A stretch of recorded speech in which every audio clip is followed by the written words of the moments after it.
All right, 6B. We're going to try this way with going through YouTube with my voice. I got a little bit of my voice back for today's math period. So feel free to pause this whenever you want to, rewind whenever you can. I would say that the best idea is to put stuff into your Google Keep as you watch this video. So today what you're going to be doing is you're going to be writing expressions.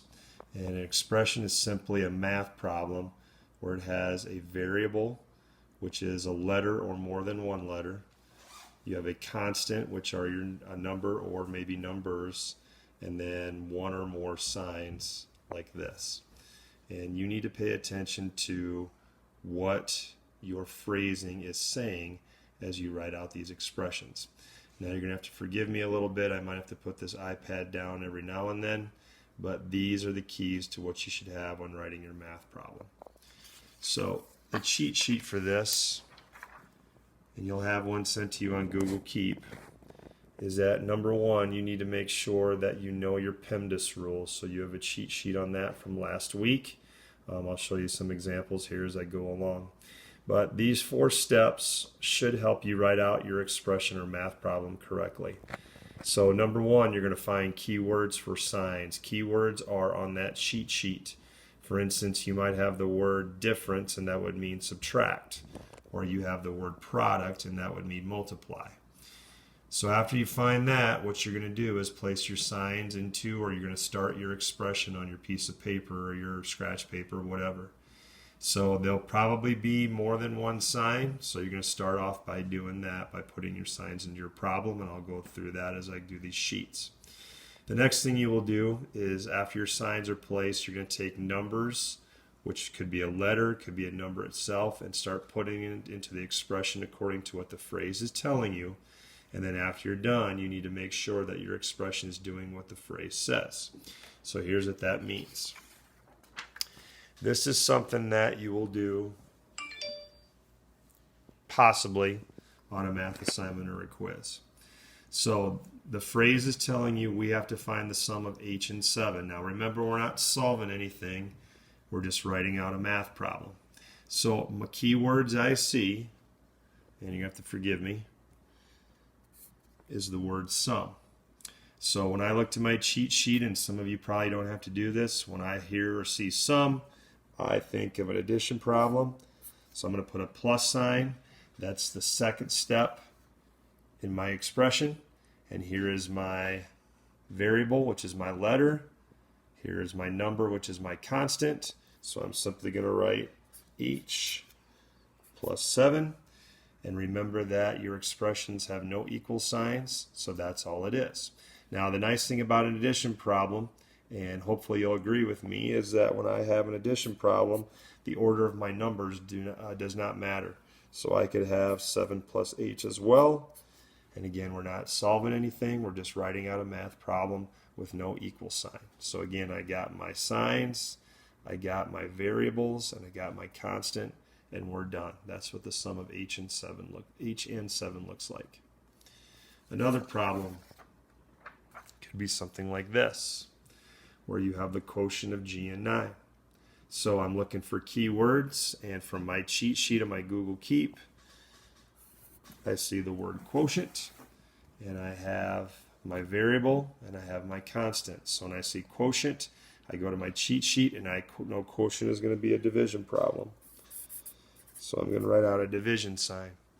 And this has to have a specific order because division, you cannot flip-flop numbers around. So when I look at my quotient, this is the order of what the phrase is telling me to do. I have to find the quotient of g and 9. I'm not finding the quotient of 9 and g. So the order matters here. So if I have g and 9 in the problem, g comes first. So my division problem, I'm going to write down g, which is my variable. 9 comes second. 9 is my constant. So therefore, the phrase is telling me find the quotient of g and 9, and I have g divided by 9 to give me that answer. That's what my expression should look like. Another problem, and these are tricky for some people, is that you have 35 less than a. So here my keywords are less and then, And I think I know from my cheat sheet that that is going to be a subtraction problem. Now, these are the tougher ones for kids because they get the order mixed up. Look what it says here. We're finding something 35 less than A. Less than is the key. So some kids are going to go 35 minus A, which that's not what your phrase is saying. Your phrase is saying find 35 less than A. So A is going to be a number, and we can pick any number that we want to, but we got to remember that we're finding 35 less than this particular number. So when you see a problem like this, 35 less than A, your variable is going to come first, and your constant's going to come second. And when I check this, I got to make sure that my expression is doing what the phrase says. So if I have 35 less than A, that's what it's saying here. I'm 35 less than A. That's what my expression should look like. So pay attention to those when you run into them on your math assignment. Here's another one. Now you have some multi-steppers. So here, I got to find some keywords here. I have less than, and I have the word quotient. So in my problem, what I'm going to do is I'm going to write down these signs of a subtraction sign and division. So now I have to have all these numbers put into play here now. So first of all, I'm going to focus on this quotient one.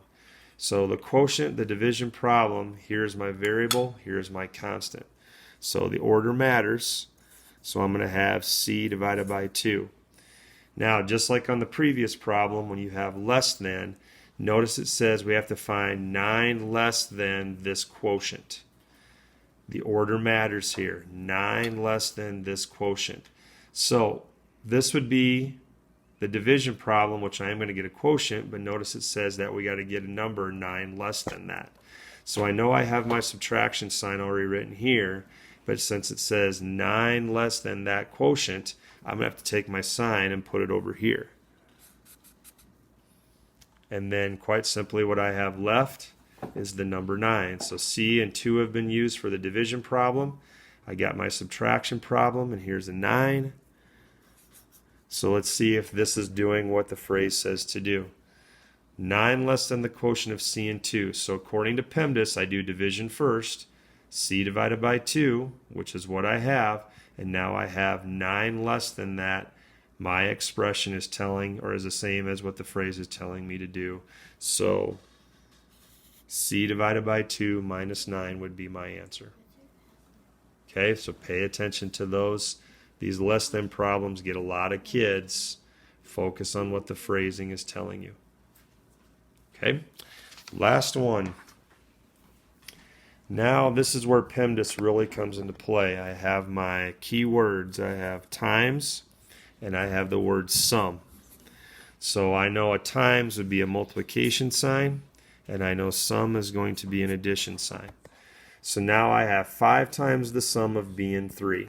So right here I'm going to start with this first. Is B and 3 I know I'm going to add together because they're asking for the sum of that. So I'm going to write B and 3 in here. Now I have 5 times this sum. So what I'm going to do is put my 5 out here. Now remember what PEMDAS says to do. PEMDAS says that we have to do multiplication first and addition second. So if I were to leave it just like this, I would have to take 5 times B first. That's not what it says to do here. It says I have to find the sum of B and 3. So the only way that I can do addition before multiplication in PEMDAS is to simply hug them with some parentheses. So if you look at this now, my expression should be doing what the phrase is telling me to do. I have to find the sum of B and 3, which I'm doing, and now I can take 5 times that to get my expression. Another way that you could write this would look like this.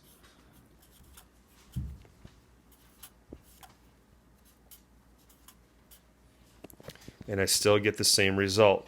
I have to find the sum of B and 3, which I've done in both of these, and now I can take 5 times that, which I've done here, and either expression is matching up what the phrase is telling me to do. So since I'm home, You can send me emails, but if you watch this video closely and kind of take into heart what the cheat sheets are saying, I think you should be okay. But follow these very closely, those 4 steps I showed you at the beginning of this video, and you should be in good shape. Take care and have a good day.